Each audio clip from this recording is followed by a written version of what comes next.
Gustav Theodor Holst was an English arranger, composer, and teacher. His most prominent work is entitled The Planets, and on today's episode, we're going to discover the planets together. So come along with me as we look into Gustav Holst's life and his most prominent work.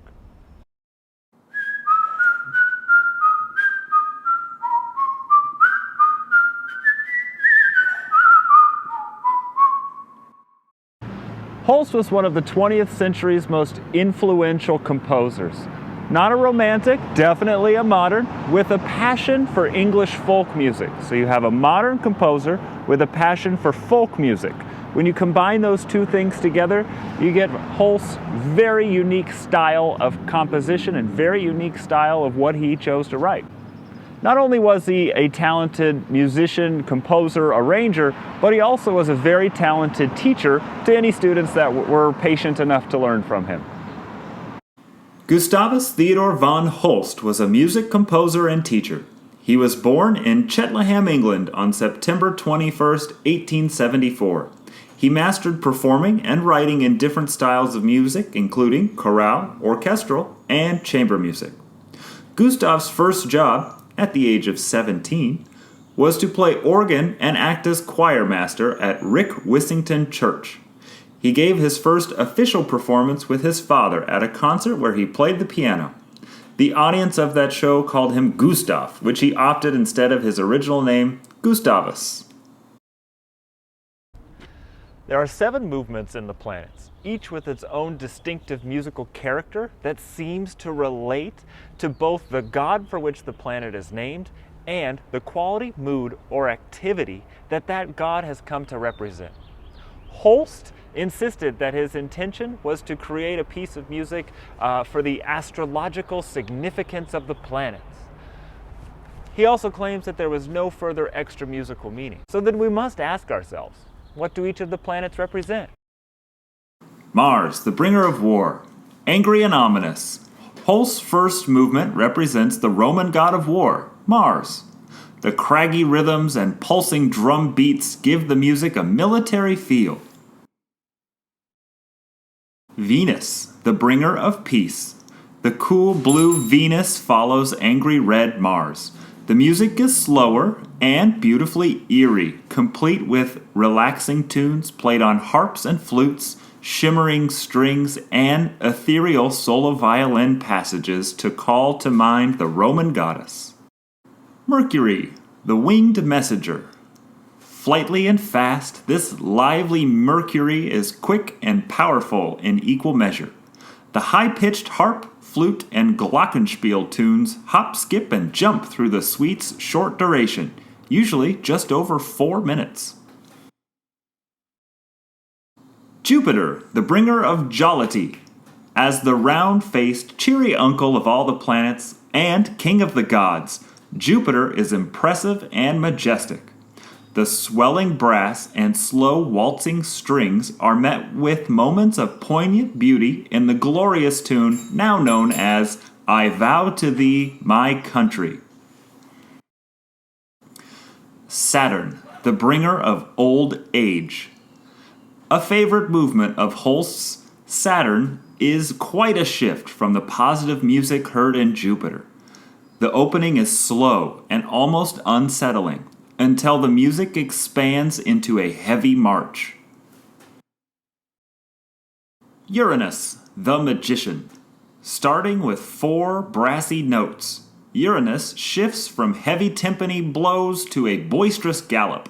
The full orchestra shows the impressive power of this icy planet, represented in Greek mythology as the god of the sky. Neptune, the mystic. When Holst scored this work as a piece for piano duet, he used an organ to represent this planet. The piano, he thought, couldn't portray a planet as mysterious as Neptune. Beautiful harp and string melodies slide over each other until Holst brings out the crowning glory, a mystical choir, which gives the music an otherworldly quality. You may be asking yourself, what about Pluto?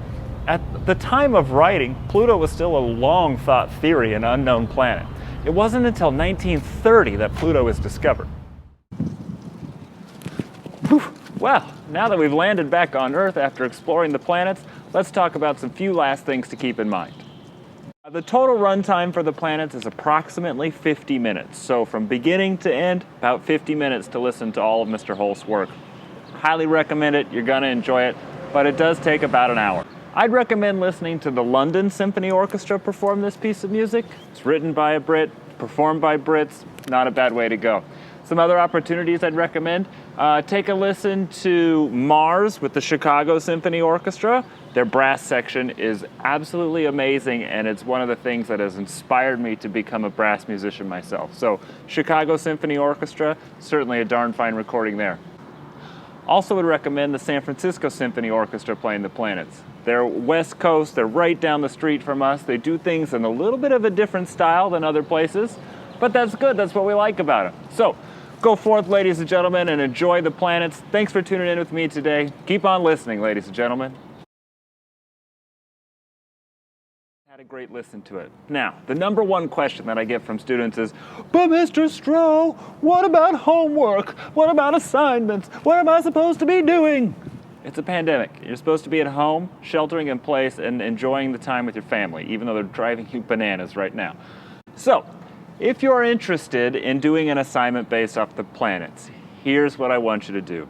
I want you to feel inspired by 2 of the planets, 2, and I want you to express yourself in whatever way feels appropriate to those planets. So, if you listen to the piece of music and Mars really spoke to you and you really enjoyed Mars and it made it so that you wanted to create a 30-second dance video that expressed how you felt about Mars, fantastic. I want you to make that and I want you to show it to me.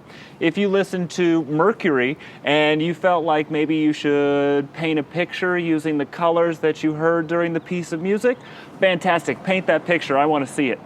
Maybe the music itself didn't really speak to you, but you hopped on Google and you looked up some of this mythology that we're talking about with gods and planets, and maybe that interested you, and you wanted to say maybe write a blog post that was about, I don't know, 500 to 1,000 words, maybe that would fit for you.